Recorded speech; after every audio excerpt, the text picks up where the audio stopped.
সুকুক বন্ডটা হচ্ছে আরও অনেক পরের ধাপ। মার্কেট যখন ব্যাংকিং খুব ভালোভাবে চলে তখন অল্টারনেটিভ সোর্স হিসাবে এই সুকুক বন্ড, গভর্নমেন্ট সম্প্রতি তো একটি সুকুক ব্যাংকের অ্যাডভার্টাইজমেন্ট করেছে, কিন্তু অন্যগুলো তো অ্যাডভার্টাইজমেন্ট হয়নি, জানি না আমরা সেভাবে। সেটা হচ্ছে সুকুক বন্ড। তো এখন যদি বলতে হয় পার্টিকুলার একটা কোম্পানিতে এই দেশে সুকুক বন্ড করে সেই সুকুক বন্ডের বেনিফিট কি মানুষ পাবে কি না, আই হ্যাভ অল ডাউট।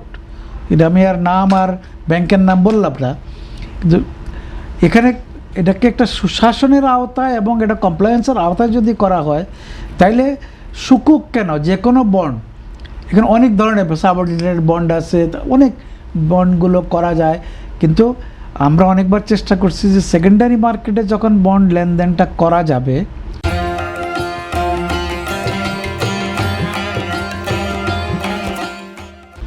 তখন কিন্তু গভর্নমেন্টের ট্রেজারি বন্ডও যেমন বেশি বিক্রি হবে, অন্য বন্ডগুলো মানুষ কিনবে, কারণ এটা ফিক্সড লাভে কোনো নিরবিচ্ছিন্নভাবে এই প্রতি 6 মাস অন্তর অন্তর কুপন পেয়ে যাওয়ার যে বিষয়, যেটা নর্মাল বন্ড এবং সুকুক বন্ডেও, হ্যাঁ সুকুকগুলো আমরা মোস্টলি ইসলামিক বন্ড বলে মনে করি, আমাদের দেশের মানুষের একটা ধর্মীয় ফিলিং আছে, সেই বন্ডে মানুষ হয়তো বিনিয়োগ করতে চাইবে। সুকুক বন্ড কখনো ব্যাংকের ফান্ডের তুলনায় অনেক বড় হবে না, আমি মনে করি না এটা 1 থেকে 5% হবে।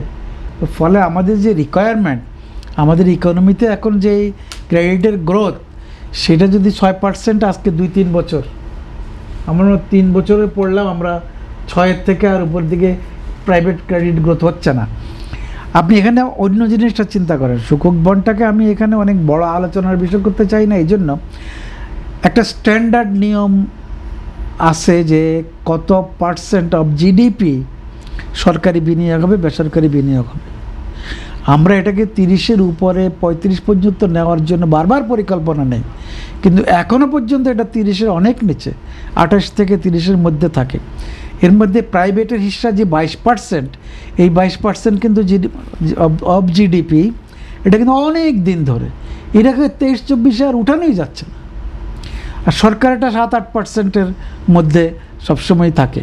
তো ফলে যেটা হচ্ছে, আপনি দেখেন আমরা আরও এই যে ক্যাপিটাল মার্কেটের কথা যদি প্রসঙ্গক্রমে বলি, ক্যাপিটাল মার্কেটের ক্যাপিটালাইজেশন যে 30-40% যেত, যেটা এক এক দেশে অনেক বেশি। তো ফলে হচ্ছে যে আপনি সুকুক বন্ড দিয়ে এই দেশের এত মানুষ এবং এত এমপ্লয়মেন্ট, এত প্রোডাকশন, এত রিকোয়ারমেন্টের দেশে কিন্তু শুধু বন্ডটাকে এখন নতুন করে পপুলারাইজ করে আপনি এই কাজটা করতে পারবেন না। আপনাকে ক্যাপিটাল মার্কেটের দিকে যেতেই হবে, সরকারের ভালোগুলো যাক বা বড় কর্পোরেট ফাইন্যান্সিংয়ের শর্তের মধ্যে থাকতে হবে। 3 বছর পরে আপনি এত % বাজার থেকে তুলতে হবে। যেমন ব্যাঙ্কগুলোর ক্ষেত্রে বলা হয় 3 থেকে 5 বছর লাইসেন্স যখন দেয়, 3 থেকে 5 বছর পর আপনাকে প্রাইভেট ক্যাপিটাল মার্কেটে যেতে হবে। ফলে যেটা হচ্ছে, আমি বলবো যে আমরা আজকে তো সোর্স নিয়ে চিন্তা করছি, সেটার জন্য গভর্নেন্স যেমন ইস্যু, এই যে ফান্ডের ইউটিলাইজেশন, সেটার মনিটরিং, সেটা কি পাচার হচ্ছে কি না, কেন খেলাপি হচ্ছে, এগুলোও কিন্তু বিষয়। আপনি একটি ব্যাংক যখন প্রচুর খেলাপি হয়ে যায়, আপনি জানেন প্রাইভেট দুস্থ কোনো ব্যাংকের খেলাপি 90-95% পর্যন্ত, সরকারি ব্যাংকগুলোর খেলাপি 40-50% পর্যন্ত। অ্যাভারেজ যদি আপনি করেন, এখন অ্যাভারেজ ন্যাশনাল অ্যাভারেজ হচ্ছে এখন 30, যেখানে প্রাইভেট ব্যাংকের ক্রেডিটের যে এনপিএলের পরিমাণ তুলনামূলক কম, 10-12%-এর মধ্যে, গভর্নমেন্টের এখনও অ্যাভারেজ 25-30%-এর মধ্যে।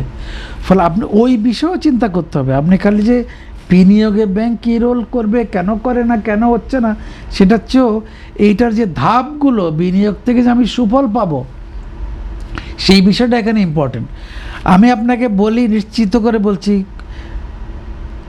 ইনভেস্টমেন্টের বা লোনের উপরের যে মুনাফা বা ইন্টারেস্ট ব্যাংক আয় করে, এটাকে বলা হয় কোর বিজনেস এবং কোর ইনকাম। এখন যে মোস্ট ব্যাংকগুলো লাভ করছে, এটা কোর ব্যাংকিং করে কিন্তু ইনকাম হচ্ছে না। ইনি কিছুটা ইঙ্গিত দিচ্ছে, যারা 1000 কোটি টাকার উপরে প্রফিট করে, আপনি বিশ্লেষণ করলে দেখবেন যে তারা কি করছে। আমি এখানে ব্যাখ্যা করতে চাই না, কারণ কোনো ব্যাংকই আমার জন্য খারাপ না, কোনো সব ব্যাংকের লাইসেন্স বাংলাদেশ ব্যাংক বা গভর্নমেন্ট দেয়, সরকারি ব্যাংকও যেমন ব্যবসা করে, প্রাইভেট ব্যাংক করে, আর কে ভালো করছে কে খারাপ করছে এই বিশ্লেষণ না করে আমরা যদি বলি যে ওভারঅল যে আমাদের রেজাল্ট, ওটাতে তো আমরা স্যাটিসফাইড হতে পারছি না। আমার বক্তব্য হচ্ছে এই জায়গাটাতে যে সুকুক বন্ড বা বন্ড এই বিষয়টা এই এত বড় ক্ষেত্রের মধ্যে কিন্তু খুব ছোট একটা বিষয়, স্টিল গ্রো করা উচিত, আগানো উচিত। এখন যেটুকু শুরু হচ্ছে এইটুকু সাকসেসফুলি হইলেও আমরা মনে করি, কারণ সুকুক বন্ড ওই যে বললাম একটা কোম্পানি ছেড়েছে, ইসলামিক ব্যাংকগুলো ছাড়ছে, তো সেই জায়গায় মার্কেটটা এখন অনেক বড় হয় নাই।